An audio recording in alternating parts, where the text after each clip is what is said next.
श्रवण कर रहे हैं। आज बाल चरित्र होगी और कल से भगवान के ऐश्वर्य का चरित्र होगा।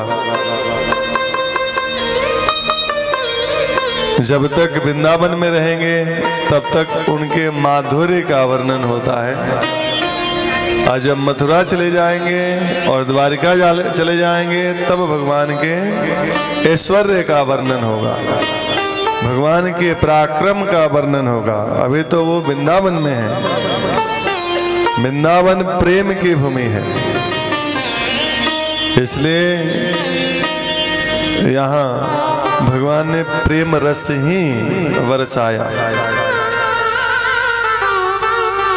प्रेम की पिपास देख देख निज प्रेमियों को, प्रेम का समुंदर सीमा तोड़ के बहाया है। भावुक रसीले जन निराश न होंगे अब, कामना के पूर्ति हेतु कल्पतरु लगाया है। चिंतामणि जटित चारु चादर बिछाई यहाँ, भांति प्रतिभांति कुंज कुंज से सजाया है। भारत का भूषण तिलक तीनों लोकों का,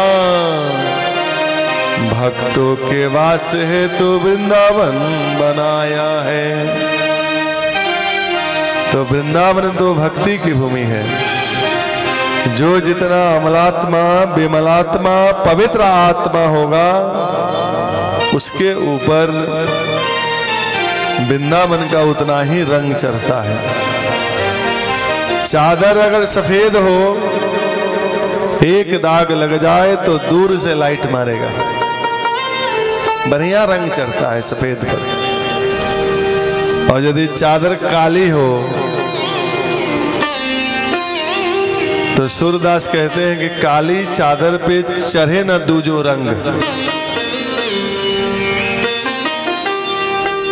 और जो जितना ही पवित्र आत्मा होगा, जैसे लवण की खान में कोई चला जाए जहां नमक बनता है, हो ही नहीं सकता कि नमकीन होके ना आए। या काजल की कोठरी में जहां काजल बनती हो, काजल की कोठरी में कैसे हूं सियानो जाए, एक लीक लागी है पे लागी है, बच ही नहीं सकता। उसी प्रकार जितना पवित्र आत्मा होगा वृंदावन में प्रवेश करते ही वो छाप ठाकुर जी छोड़ देते हैं कि उसका अनुभव वो स्वयं करता है। लेकिन पूरी कमरिया ही काली हो तो क्या रंग चढ़ेगा। पर जितना हृदय साफ है ठाकुर जी खूब रंग चढ़ाते हैं। आज हम लोग श्रवण कर रहे हैं ठाकुर जी की बाल लीला। ठाकुर जी एक बार सोए थे पलने में, और सोते सोते पहली बार करवट ले ली। बच्चे पहली बार करवट लेते हैं ना, घूम जाते हैं।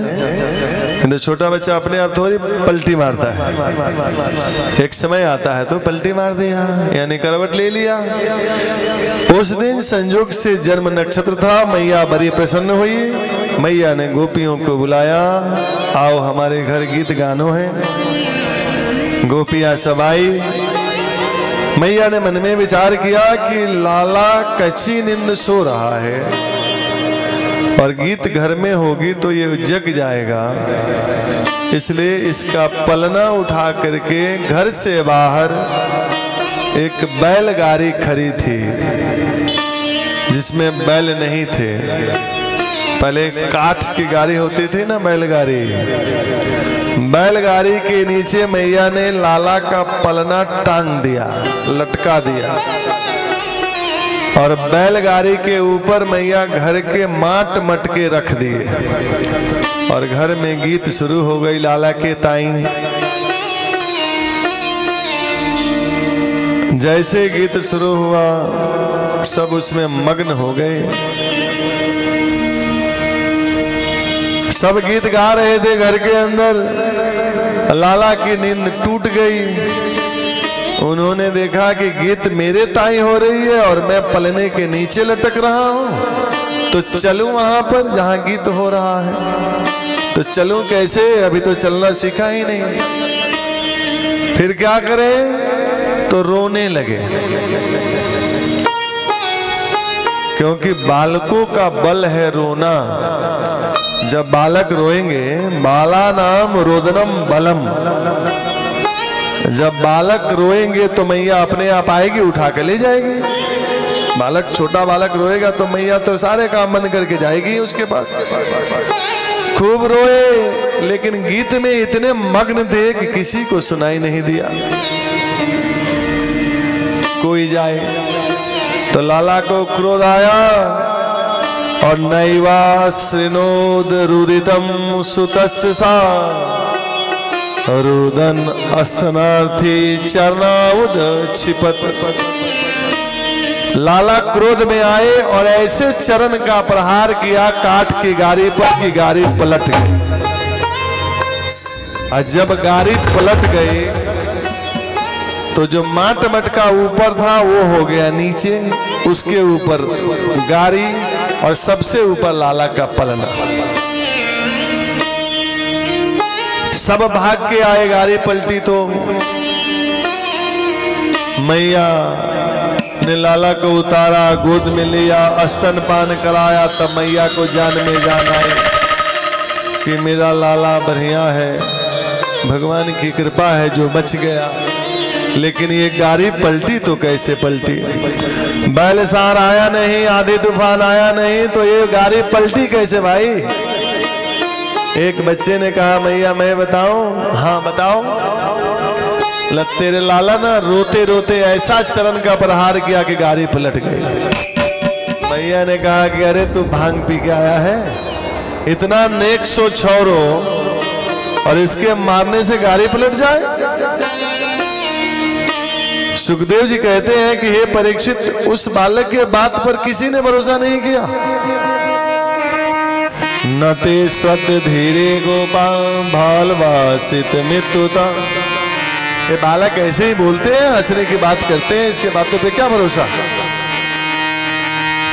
एक दिन की बात है कि तिरनावत राक्षस बन के आया। तिरनावत राक्षस कैसे बन के आया, आंधी तूफान बन के आया। इतना बड़ा तूफान, इतना बड़ा तूफान महाराज, इतना तो बड़ा तूफान कि मानो पहाड़ को उड़ा ले जाए, पर्वत उड़ा ले जाए, इतना बड़ा तूफान। लाला ने देखा कि लगता है कि मामा जी हमारे ताई उड़न खटोला भेज दियो है। और लाला उस समय मैया के गोद में दूध पी रहे थे और तिरनावत का उद्धार कैसे करें। अब तो मैया के गोद में है, जाएं तो कैसे जाएं। तो अपना वजन बढ़ाना शुरू किया। इतने वजन बढ़ाए, इतने वजन बढ़ाए कि मैया को भारी भारी लगने लगे। मैया ने मन में विचार किया कि छौरा बहुत दूध पी लिया है इसलिए भारी हो गया है। अब भला छौरा दूध पीने से भारी होए, लेकिन मैया को बात जम गई, नीचे उतार के रख दिया। भूमौ निधाय तम गोपी विस्मिता भार पीड़िता। मैया भार से पीड़ित होकर के भूमौ निधाय जमीन पर रख दिया। मैया काम में लग गई। तिरनावत ने मौका पाया, लाला को उठाया, कंधे पर बैठाया, आकाश में ले उड़ा और ब्रज मंडल के चारों तरफ लाला ने तिरनावत के कंधे पर सारे चक्कर काट ली। और इतना वजन बढ़ाए कि तिरनावत पीछे मुड़ के देख रहा है कि बच्चा है कि पहाड़, इतना बड़ा भार। भगवान ने सोचा कि भक्त पत्थर में मुझे देखते हैं और तू दुष्ट मेरे अंदर पत्थर देख रहा है, चल तेरे सिर को पत्थर से ही मारो। अब भगवान ने दे मारा तिरनावत को पत्थर पर और तिरनावत भी गोविंदाय नमो नमः। देखिए ये सब जो कथाएं हैं बहुत छोटी छोटी हैं, लेकिन इनके संकेत बहुत बड़े हैं। आप विचार की दृष्टि से देखेंगे, ये साधारण कथाएं नहीं है। आज भी ये हो रहे हैं, लेकिन हम उसको समझ नहीं पा रहे। जैसे लाला के लिए गीत हो रहा था और मैया ने लाला को कहाँ लटका दिया ले जाकर? पलना बैलगाड़ी के नीचे, और बैलगाड़ी के ऊपर क्या रखा? दही का माट मटका। ईश्वर गाड़ी के नीचे लटक रहे हैं और भौतिक बात, भौतिक सुख है ना, माट मटका दही क्या है? भौतिक सुख है। तो भौतिकवाद ऊपर है और अध्यात्मवाद नीचे है। ईश्वर अध्यात्मवाद है, वो नीचे है, भौतिकवाद ऊपर है। इसका मतलब जब जीवन में बहुत लोग कहते हैं कि अरे पूजा पाठ करने से क्या होता है, बाद में पूजा पाठ कर लेंगे, घर में हवन करा के क्या फायदा, कभी करा लेंगे, चलो ड्यूटी चलो, काम पर चलो, पूजा पाठ कर लेंगे, मंदिर जाएंगे, समय नहीं मिलता, ड्यूटी जाने से समय नहीं मिलता, धन कमाने से समय नहीं मिलता, भगवान की पूजा हो जाएगी, कौन सा भागे जा रहे हैं। इसको बोलते हैं भौतिकवाद ऊपर होना, अपनी सुख सुविधा पहले और भगवान बाद में। बहुत लोग कहते हैं कि ये पूजा पाठ से कुछ फायदा नहीं है, पर लोग किसने देखा?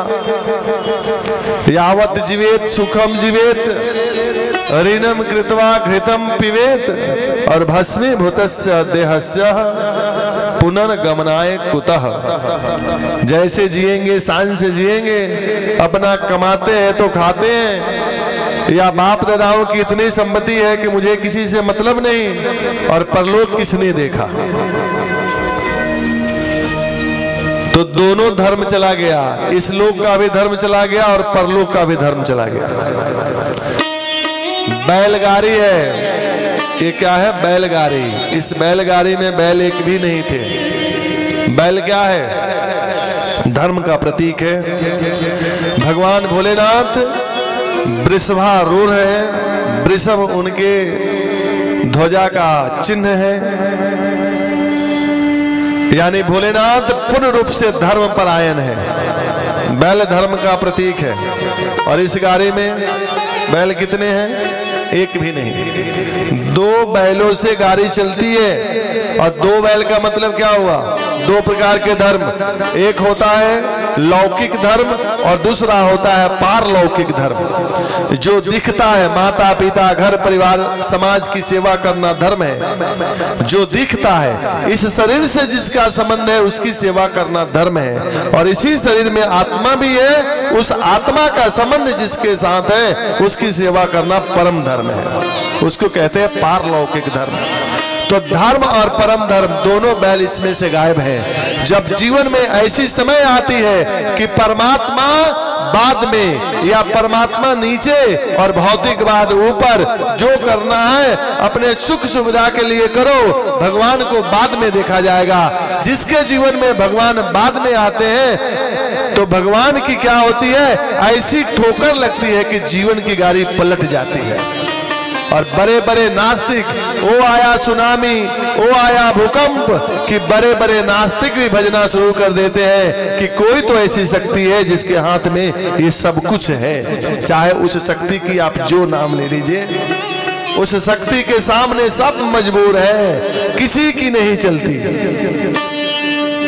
तो जीवन में ऐसा समय न आए कि परमात्मा नीचे और आपका काम सबसे ऊपर, भौतिकवाद ऊपर, ऐसे बचना चाहिए। और ये तिरनावत आया राक्षस, कैसे बवंडर बन के, और ऐसा बवंडर कि मुहूर्तम अभवत गोष्ठम रजसा तमसा प्रीतम। मुहूर्तम मतलब एक मुहूर्त में रजसा और तमसा, रज का मतलब रजोगुण भी होता है और रज का मतलब धूल भी होता है। तो इतना धूल उड़ाया इसने कि दिन में ही अंधेरा हो गया, दिन में अंधेरा छा गया। अब आप ये समझो दिन में अंधेरा का मतलब क्या है। दिन में प्रकाश है, अभी दिन में हम लोग बैठे हैं ना, दिन में प्रकाश है। प्रकाश क्या है? सत्य गुण है। और रजोगुण तमोगुण, 3 गुण होता है ना, सत्य गुण, रजोगुण और तमोगुण। तो जब सत्य पर अंधेरे का प्रभाव हो, जब व्यक्ति के ज्ञान पर आच्छादित हो जाए अज्ञान, तो उस व्यक्ति की बुद्धि भ्रमित हो जाती है। बुद्धि भ्रमित न हो, अपने प्रकाश को प्रकाश के रूप में प्रकाशमान आप करिए, ये जीवन का लक्ष्य है।